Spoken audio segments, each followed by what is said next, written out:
Hello students, welcome to my channel.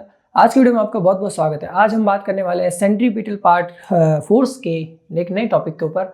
जैसा कि पिछली वीडियो के अंदर हमने सेंट्रीपिटल फोर्स का बेसिक डिस्कस किया था, उसका एक्सेलरेशन डिस्कस किया था। आज की वीडियो के अंदर हम बात करने वाले हैं उसका एक और नया पार्ट जिसका नाम है मौत का कुआं यानी कि डेथ वेल।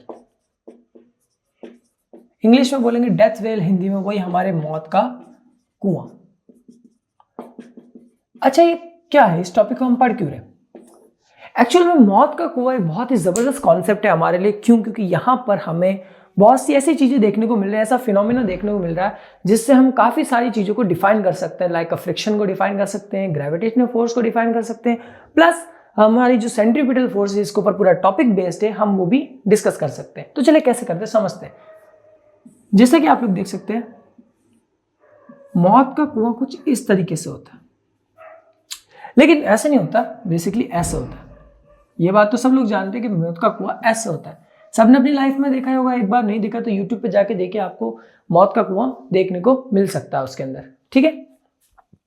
लेकिन हम इसको ऐसा कंसीडर क्यों कर रहे हैं? क्योंकि हम सिलेंड्रिकल फेस में कंसीडर करेंगे तो हमें ज़्यादा अच्छे से समझ में आएगा। यहाँ से थोड़े समझने में आपको दिक्कत हो सकती है, इसलिए हमने सिलेंड्रिकल ज्योमेट्री बना दी। तो मान लेते हैं हमारी एक बाइक यहाँ पे। अब क्योंकि ये बाइक सरफेस से कनेक्ट है, इसका मतलब इसकी एक फोर्स लग रही है, नॉर्मल फोर्स, और बाइक ऐसे सर्कल में चल रही है। अब मैंने आपसे कहा था इस दुनिया में सेंट्रीपिटल फोर्स जैसी कोई चीज होती ही नहीं है, कोई भी फोर्स सेंट्रीपिटल बन जाती है। तो यहां पर देखिए, नॉर्मल फोर्स सेंटर की तरफ है, तो नॉर्मल फोर्स सेंटर की तरफ है, इसका मतलब हमारी नॉर्मल फोर्स क्या बन गई है? सेंट्रीपिटल फोर्स बन गई है। और क्या हो गया? mv²/r। यहां आपको समझ में आ गया? ठीक है। अब इस पर एक फोर्स नीचे की तरफ लग रही है, वो है mg। mg जो है वो एक ग्रेविटेशनल फोर्स है। अब यहां पर जरा समझने की बात है, ग्रेविटेशनल फोर्स तो इसको नीचे की तरफ खींचना चाह रहा है, लेकिन ये बाइक कहां पे? ऊपर की तरफ, ऊपर की तरफ। ये नीचे नहीं आ रही है। ये नीचे क्यों नहीं आ रही है? इसका मतलब यहां पर भी कोई ऐसा फोर्स है जो इसको बैलेंस करके रखा हुआ है, इसको पकड़ के रखा हुआ कि नहीं, मैं तुझे नीचे नहीं जाने दूंगा, तुझे यहीं रहना पड़ेगा। तो वो फोर्स कौन सा होगा? वो फोर्स कौन सा होगा? बताइए कौन सा होगा? 2 मिनट सोचिए, कौन सा फोर्स होगा? वो फोर्स हमारा होगा फ्रिक्शन फोर्स। फ्रिक्शन फोर्स याद आया किसी को? Friction force. Friction force is always opposite to applied force. मतलब जहां पर आप फोर्स अप्लाई करते हो ना, उसके ऑपोजिट में कहां लगेगा? फ्रिक्शन फोर्स लगेगा। इस चीज को आपको ध्यान रखना। अच्छा चलो मैं इसको थोड़ा सा डिटेल में समझाता हूँ। लाइक आप लोग ये जानते होंगे कि हम हमेशा पैर पीछे की तरफ करते हैं, आगे नहीं बढ़ाते। हम पैर आगे कभी नहीं बढ़ाते, हम पैर पीछे की तरफ करते हैं। लेकिन हम चलते कहां पे? आगे चलते हैं। क्यों? हमने तो पीछे की तरफ फोर्स लगाया, लेकिन फ्रिक्शन ने हमें आगे की तरफ धकेला। इसलिए हमेशा ध्यान रखिएगा, friction force is always opposite to applied force. मतलब ये फ्रिक्शन फोर्स इस mg से क्या है? mg के इक्वल है। लेकिन बात यहां पर ये नहीं है, मैंने अभी कोई निशान नहीं लगाया। क्यों नहीं लगा तो समझाता हूं। बात यह है कि भाई फ्रिक्शन फोर्स उसको ऊपर की तरफ खींचे हुए, इसका मतलब फ्रिक्शन फोर्स की वैल्यू mg से क्या होनी चाहिए? ज्यादा होनी चाहिए। और अगर मान लेते mg से ज्यादा ना हो, लेकिन mg के बराबर भी होनी चाहिए। अगर मान लेते कंडीशन ऐसी बन गई कि वो फ्रिक्शन फोर्स mg से ज्यादा नहीं है, लेकिन कम से कम वो mg के बराबर तो होनी चाहिए, ताकि हमारी बाइक का रहे, स्टेबल रहे यहाँ पर, और इसी सर्कल में क्या करे? चक्कर काटती रहे, इसी सर्कल में चक्कर निकालती रहे। ये दो चीजें हमारी यहाँ पे क्लियर हुई। चलो ऐसा, अब बात करते हैं फ्रिक्शन फोर्स के ऊपर। फ्रिक्शन फोर्स के बारे में हम सब जानते हैं कि फ्रिक्शन फोर्स की वैल्यू होती है μn। Limiting friction, limiting friction में आपको पढ़ाऊंगा, जब मैं न्यूटन के लॉ पढ़ाऊंगा तो हम लिमिटिंग फ्रिक्शन के ऊपर भी डिस्कस करेंगे। फिलहाल के लिए मैं लिमिटिंग फ्रिक्शन को एक छोटा सा समझा देता हूँ। देखिए ये चेयर अगर आपको नहीं दिख रही है तो बता देता हूँ, नीचे एक चेयर है, इस चेयर को मुझे धक्का देना है। तो अभी ये चेयर रुकी हुई है, तो ये स्टैटिक पोजीशन में, और स्टैटिक पोजीशन में जब कोई ऑब्जेक्ट होता है तो उसको हम कहते हैं स्टैटिक फ्रिक्शन। उस पर हम क्या कहते हैं? Static friction. लेकिन अभी ये ऑब्जेक्ट रुका, अब मुझे इसको चलाना है, तो मैं इसको चलाने के लिए ऐसे धक्का दूंगा, लेकिन मुझे कम से कम इसको इसके वेट से ज्यादा फोर्स देना होगा तभी चलेगा। लेकिन अभी स्टैटिक फ्रिक्शन है, जैसे ही चलने लगेगा किसमें आ जाएगा? लिमिटिंग फ्रिक्शन में। यानी कि स्टैटिक फ्रिक्शन को खत्म करने के लिए मुझे इसको एक लिमिट तक पुश करना पड़ा, एक लिमिट तक फोर्स देनी पड़ी। वो भी फोर्स क्या कहलाती है? लिमिटिंग फ्रिक्शन कहलाती है। मतलब किसी भी ऑब्जेक्ट को स्टैटिक से काइनेटिक में पोजीशन में लाने के लिए एक फोर्स अप्लाई होती है, उसका एक फिक्स वैल्यू होता है कि यहाँ तक आपको फोर्स देनी होगी, उसके बाद वो ऑब्जेक्ट चलने लग जाएगा, उसको कहा जाता है लिमिटिंग फ्रिक्शन वैल्यू। तो ये चीज आपको मैंने बता दी। अब एफ एस कितना हो गया म्यू एन, नहीं दिख रहा होगा तो मैं इसको इधर लिख देता हूँ इक्वल्स टू एम जी। अब मैं इसको इधर लिख देता हूँ, एन की वैल्यू कितनी है m v square by r greater than equals to m g, m से m cancel, v square equals to g r upon mu root m g root g r upon mu. ये हमारे पास एक value है। इसका मतलब है ये bike को कम से कम इतनी स्पीड से चलाना होगा, मतलब बाइक को इतनी स्पीड से चलाना होगा, जैसे बाइक की मिनिमम स्पीड कितनी होगी लगभग इतनी, अगर इसके इक्वल बाइक की स्पीड है इतनी, मिनिमम स्पीड बाइक कितनी होनी चाहिए, अदरवाइज बाइक क्या करेगी नीचे की तरफ फॉल डाउन हो जाएगी। अच्छा अब मैं आपको छोटा सा चीज समझाता हूं, मैंने यह मिनिमम क्यों रखा, देखिए वेलोसिटी की मैक्सिमम वैल्यू दे रखी है, मतलब मैक्सिमम तो कुछ भी हो सकती है उससे फर्क नहीं पड़ता, लेकिन मिनिमम एक वैल्यू इतनी होनी चाहिए ताकि क्या रहे, ये उधर ही बाइक को घुमाता रहे। यही बात अभी हमने यहां पर भी कही थी कि फ्रिक्शन की वैल्यू ज्यादा हो जाएगी तो चलेगा, लेकिन फ्रिक्शन कम से कम mg के इक्वल तो होना ही चाहिए, अदरवाइज हमारा जो ऑब्जेक्ट है वो कहां जाएगा, नीचे जाएगा। तो ये मौत के कुएं का कॉन्सेप्ट है। यहां पर अगर आपको क्वेश्चन मिला तो g की वैल्यू तो हमको पता है, सर्कुलर पथ में वो मोशन कर रहा है, और म्यू एक अपना जो इंडेक्स वैल्यू है वो फ्रिक्शन कोएफिशिएंट है, आप जानती हैं, ये आपको दिया हुआ होगा और आप आराम से इसकी वैल्यू निकाल सकते हैं। तो ये था हमारा डेप्थ वेल का कॉन्सेप्ट, काफी अच्छा लगा इसको करते हुए। अब हम छोटे से एक और टॉपिक के ऊपर हम आपसे सामने बात करेंगे जिसका नाम है सेंट्रीफ्यूगल फोर्स। अच्छा दोस्तों, सेंट्रीफ्यूगल फोर्स पे बात करने से पहले मैं आपको थोड़ा सा इंफॉर्मेशन दे देता हूँ स्यूडो फोर्स के बारे में। मैं इस पे एक अलग से टॉपिक बनाऊंगा, बट स्यूडो फोर्स को मैं थोड़ा सा भी समझा देता हूँ। स्यूडो फोर्स क्या होता है? स्यूडो फोर्स होता है जिस तरफ आपका एक्सेलरेशन लगता है ना, उसकी ऑपोजिट साइड में जो भी फोर्स लगेगा वो कहलाएगा स्यूडो फोर्स। लाइक जब आप जाते हो लिफ्ट के अंदर, लिफ्ट ऊपर की तरफ जाती तो आपको फोर्स लिफ्ट के उल्टा, मतलब लिफ्ट का एक्सेलरेशन ऊपर की तरफ हो रहा है तो लिफ्ट के उल्टे में आपका ऊपर एक फोर्स लगती है, वो उसका नाम होता है स्यूडो फोर्स। या फिर आप अगर नीचे जा रहे हो, जैसे ही आप नीचे जा रहे हो तो एक्सेलरेशन तो नीचे की तरफ हो रहा है, लेकिन फोर्स कहां से लगती है, नीचे से ऊपर की तरफ, ये कहलाती है आपकी स्यूडो फोर्स। समझ में आ गया आपको? ठीक है, यही आपकी स्यूडो फोर्स है। और हमारी जो सेंट्रीफ्यूगल फोर्स है वो भी एक स्यूडो फोर्स ही है, क्योंकि स्यूडो फोर्स एक्चुअल में डिफाइन नहीं होती, ये कहीं पर भी लग सकती है, डिपेंड करता है फ्रेम्स पर। इनर्शियल और नॉन इनर्शियल दो तरीके की फ्रेम होती है, एक होती है इनर्शियल, एक होता है नॉन इनर्शियल। अच्छा, नॉन इनर्शियल और इनर्शियल फ्रेम्स क्या होती है? इनर्शियल फ्रेम वो होती है जहां पर एक्सेलरेशन 0 हो सकता है और यहां पर न्यूटन के सारे लॉ अप्लाई होते हैं, लेकिन नॉन इनर्शियल फ्रेम उसको कहा जाता है जहां पर न्यूटन का कोई लॉ अप्लाई नहीं होता और एक्सेलरेशन क्या होता है, 0 होता है। अच्छा, नॉन इनर्शियल फ्रेम किसको कहेंगे? वो फ्रेम जो एक्सेलरेटेड हो, यानी कि जो मूव कर रही हो, कंटिन्यूसली क्या हो, मूव करती रहे, एक्सेलरेटेड हो, वो हमारी क्या कहलाएगी, नॉन इनर्शियल फ्रेम कहलाएगी, जो कंटिन्यूसली एक्सेलरेट करती है, जैसे कि लिफ्ट। और लिफ्ट के अंदर कौन बैठा है? आप। तो अभी जो आपके लिए इनर्शियल नॉन इनर्शियल फ्रेम में बैठे हो आप, क्योंकि मूव कौन कर रहा है, वो कर रहा है। मतलब यहां पर सब कुछ डिपेंड करता है इस बंदे पर, ऑब्जर्वर, कि हमारा ऑब्जर्वर कहाँ है। अगर हमारा ऑब्जर्वर ऐसी जगह पे बैठा हुआ है जो कि क्या कर रहा है, एक्सेलरेट है, मूव कर रहा है, तो हमारा जो वो फ्रेम कहलाएगा वो कहलाएगा नॉन इनर्शियल। बट हमारा ऑब्जर्वर बाहर खड़ा है कहीं पे और एक ऑब्जेक्ट ऐसे मूव कर रहा है, चाहे वो घूम रहा हो, चाहे वो ऐसे ऊपर नीचे जा रहा हो, तो वो फ्रेम को कैसे देखेगा, इनर्शियल फ्रेम में देखेगा। ठीक है, और वहां पर उस पर क्या लगेगा, सारे न्यूटन के लॉ लगेंगे। लेकिन जैसे ही हमारा ऑब्जर्वर एक फ्रेम के अंदर चला गया और वो वहां पर लिफ्ट घुमा लेते, लिफ्ट के अंदर ऐसे बैठा हो, लिफ्ट को ही ऐसे घुमा दिया, तो भाई साहब उसने कैसा महसूस करेगा, वो लिफ्ट घूम रही है लेकिन लिफ्ट के थ्रू वो भी अपने आप को ऊपर एक फोर्स लगता हुआ महसूस करेगा। इस कंडीशन के अंदर वो कहलाएगा नॉन इनर्शियल फ्रेम। ठीक है, क्योंकि वो लिफ्ट के अंदर बैठा है। यहीं पर अगर आप लिफ्ट घूम रही है वैसे और वैसे बाहर बैठा हो, तो वो लिफ्ट को ऐसे घूमते हुए देखेगा और वो सारे न्यूटन के लॉ को उधर अप्लाई होते हुए भी देखेगा। लेकिन एक बंदा खुद अंदर कैद है, वो कैसे अप्लाई होते हुए दिखेगा लॉ को? ये तो सिर्फ अपनी जनरल भाषा में समझा रहा हूँ, लेकिन साइंस ऐसा नहीं कहती। साइंस ये कहती है कि भाई जो इनर्शियल फ्रेम होगी वहां पर एक्सेलरेशन 0 हो सकता है, नॉन इनर्शियल में एक्सेलरेशन 0 नहीं होता, और नॉन इनर्शियल फ्रेम में न्यूटन के कोई भी लॉ अप्लाई नहीं किए जा सकते।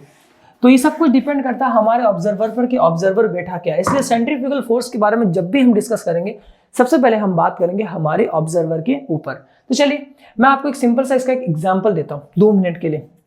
मान लेते हैं आप है ना एक फ्रेम के अंदर हो, जैसे कि मान लेते हैं आपको मैंने यहां पर एक डब्बे के ऊपर, सॉरी एक बॉल के ऊपर ऐसे बिठा दिया, और इस बॉल एक धागे से बंधी हुई और मैंने आपको ऐसे घुमाया, बहुत जोर से घुमाया, तो आप अपने आप को यहां बाहर की तरफ खींचता हुआ महसूस करोगे। जबकि हमने लॉ पढ़े हैं कि जब कि कोई ऐसा चीज घूमती है तो उस पर सेंट्रीपिटल फोर्स अप्लाई होता है, किस कहां की तरफ, सेंटर की तरफ। और यहाँ हमारा डोरी है, इसलिए डोरी हमारी क्या हो जाएगी, सेंट्रीपिटल फोर्स, यानी टेंशन फोर्स हमारी सेंट्रीपिटल फोर्स हो जाएगी। लेकिन आप तो बाहर महसूस कर रहे हो खींचना, ऐसा क्यों? स्यूडो फोर्स की वजह से। और अभी आपको मैंने जस्ट एक थोड़ी सी एक बात बताई है, क्या कि ऑब्जर्वर पर डिपेंड करता है कि ऑब्जर्वर कहाँ है। अभी ये गोला घूम रहा है और आप इस गोले के साथ घूम रहे हो, यानी कि आप एक नॉन इनर्शियल फ्रेम के अंदर बैठे हो, एक एक्सेलरेटेड फ्रेम के अंदर बैठे हो। इसका मतलब ये है कि आप भी घूम रहे हो, और सॉरी ये भी घूम रहा है और इसके साथ आप भी घूम रहे हो, यानी कि आप एक नॉन इनर्शियल फ्रेम में बैठे हो। तो आप नॉन इनर्शियल फ्रेम में बैठे हो, इसका मतलब आपका एक्सेलरेशन कभी भी जीरो नहीं हो सकता, और आप पे एक फोर्स अप्लाई होगी, कौन सी, सेंट्रीफ्यूगल फोर्स, जो कि क्या है, एक स्यूडो फोर्स है। यही इसका कॉन्सेप्ट, इतना ज्यादा नहीं, सबको डिपेंड करता है ऑब्जर्वर पे। लेकिन छोटा सा बात, वापस यही बोल ली, इसको घुमाया और आपको बाहर खड़ा किया,